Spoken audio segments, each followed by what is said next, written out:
So today we're going to be doing another episode of There's Your Shot. This time we're going to be in Olympic National Park. Currently I'm on top of a section of the park called Hurricane Ridge, which is pretty high up into the mountains. As you can tell, we are substantially above the snow line. Going to be doing a hike today called the Hurricane Ridge Trailhead. Not completely sure if it's actually going to be open or not, but we're going to give it a shot and find out. Normally this road here is what's going to lead down to the trailhead, but as you can see, it's currently closed. There's actually a snow vehicle that was blocking this path. The path itself looks open, just not sure what the trailhead itself is going to look like, but we're going to get as close as we can and see how it goes.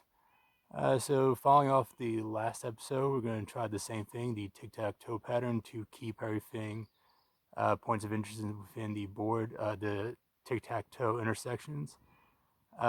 Just like yesterday, today our primary focus, our primary topic of interest is going to be a mountain range.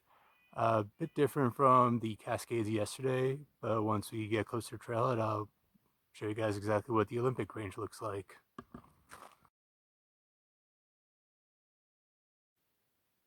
So we're not quite at the trailhead yet, but we did come out to a clearing on the road, which actually does give a very, very nice outlook of what to expect on the Hurricane Ridge hike. So, like I said, we are talking about a mountain setting.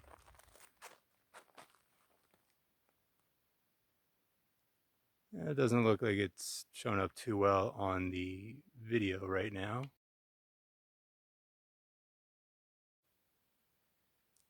So, like I said, we're looking at a mountain setting. So just like yesterday, we're going to have the main focus of all our photos be the Olympic mountain range that's right behind us right now. It doesn't quite show up too well right now on the video, but I'll give you guys a show here in a little bit. So we're going to have that as the primary. Yesterday I was looking for various things to put in the foreground, things like brightly colored plants of some kind, things like flowers that we had a good shot of yesterday. But I'd say at this point, the chances of actually seeing anything like that in the foreground are zero because we have nothing but snow cover. But we're still going to try to use some of the other techniques we had yesterday, such as framing, using multiple woods to frame the central topic. We're going to use the tic-tac-toe pattern like we just talked about, keeping interesting points in the intersections of the tic-tac-toe board. But without further ado, here is a preview of exactly what we're going to be looking at here.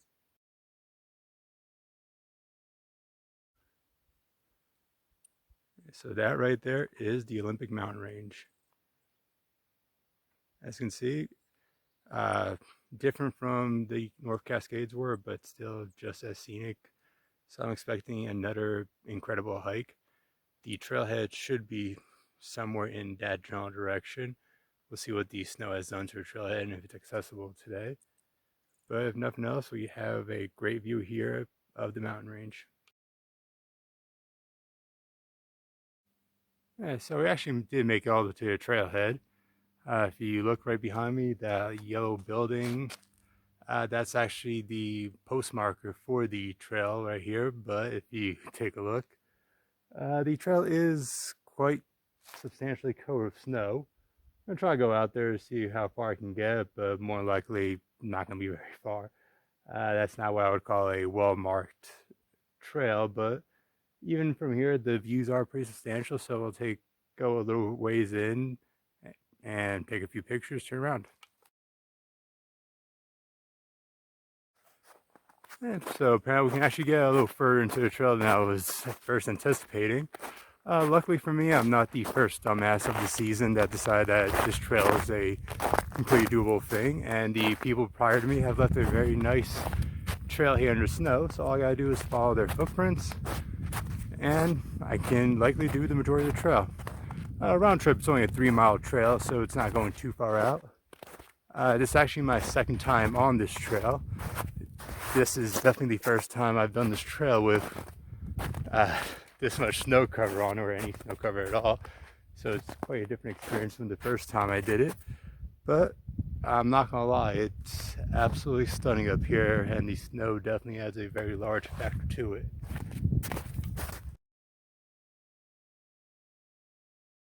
So we've actually come across our first photo op moment that I can talk about the mindset I go for taking some of my photos.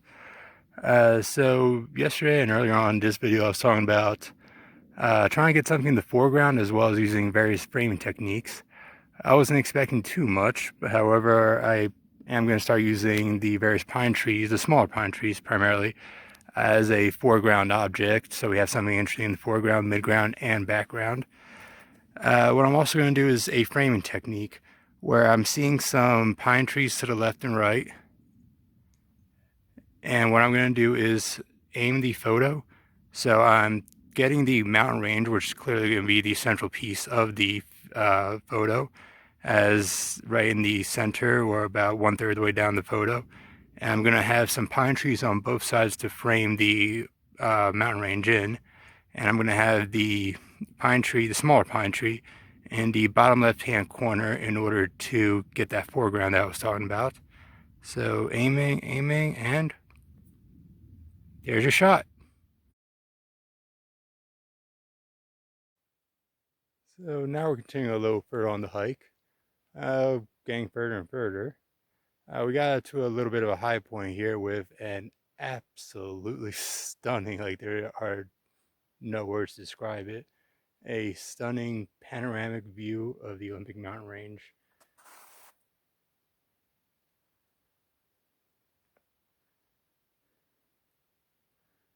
And if the mountains weren't enough, we also have a great view of the Puget Sound a little further on, and just on the other side is Seattle. I can't quite see Seattle from here, but what I can see is Mount Rainier. So we have, can't even say how much visibility we have. It's perfect weather, gorgeous blue skies, no clouds, nothing, just birds singing and views in every direction. Yeah, so we went a fair amount further on this trail. Still looks like we have a while to go until we get up to the top. And if you look close, we have an incoming bird. Add a bonus, but all right. So the main topic that I was talking about, I think we got to our next photo op. It's a very, very similar photo op to the previous one. We don't have as much foreground this time, nothing that really stands out to me, but we're going to keep looking for that foreground shots as we go along. But I think we got to an excellent framing technique picture. So just like the previous one, we have one pine tree and a second pine tree. I don't know if that bird got somewhere in the middle of the picture. Oh, speaking of bird, there we go. If the bird is willing to get into the picture, then we have one hell of a shot. For a second, if I was going to listen to me, but never mind. So what we're going to do is we're going to frame the Olympic mountain range, same idea as last time. We're going to have the sky take up the top third of the picture, the rest being dominated by the Olympic mountains, with a pine tree on the left and right in order to frame the mountains. And there's a shot.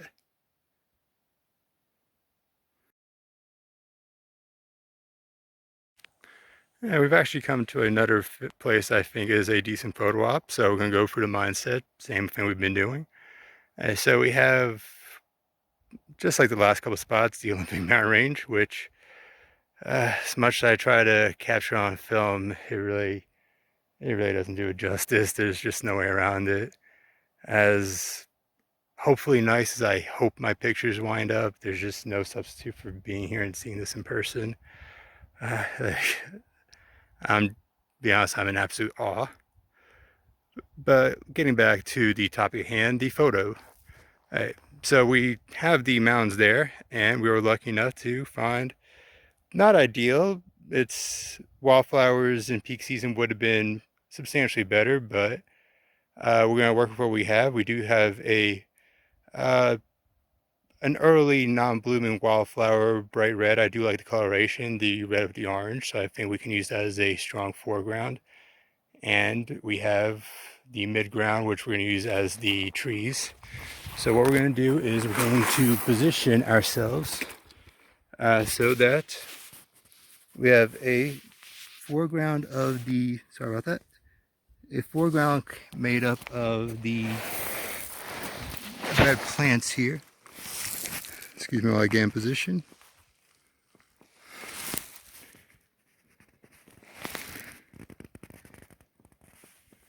Yep. Zoom out just a tad. Okay, so I'm framing the, as much as I can, I'm framing the mountains in the background with the foreground of that red leaf or the red wildflowers. While I'm posting this video, I'm going to put a substantially better picture I took with my camera. Right now, all the videos I'm taking are exclusively on my phone, but the phone camera does have some limitations. For example, it's having some trouble focusing everything at once, but here we go. We have the mountains, we have the forest in the midground, and foreground full of the flowers. And there's your shot. Yes, I readjusted the camera a bit more so you can have a better idea of what I'm talking about. So zoomed out just a smidge more. And foreground, mountain background, trees midground, and there's your shot.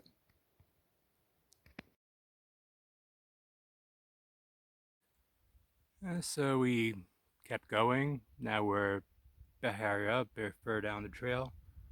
And now we are absolutely a stunning panoramic shot of the Olympic Mountains. And I managed to find a little bench over here to have lunch. So this is just a nice little break video or part of the video. No photography lessons now, just enjoy the view, everyone.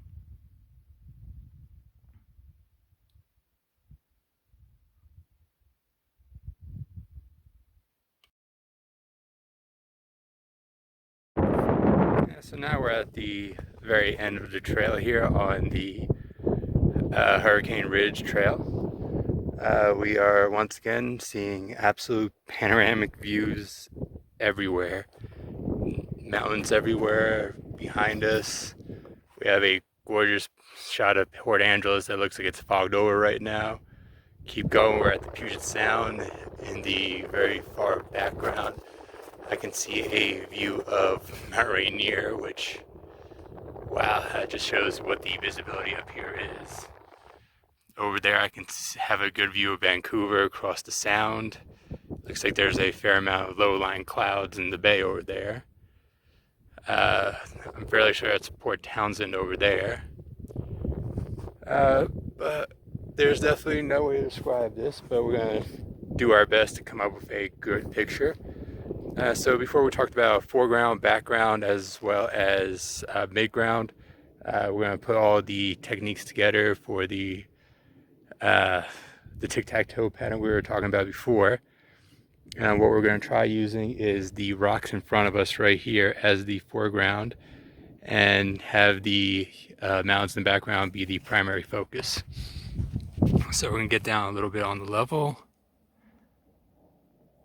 I'm going to position the rocks in the bottom on the foreground. Include some sky. Let's pan a little bit over here so we have the trees in the right quadrant to create something interesting. Position one of the rocks in the bottom left corner. So maximize the amount of quadrants that we have something interesting in. And there's your shot.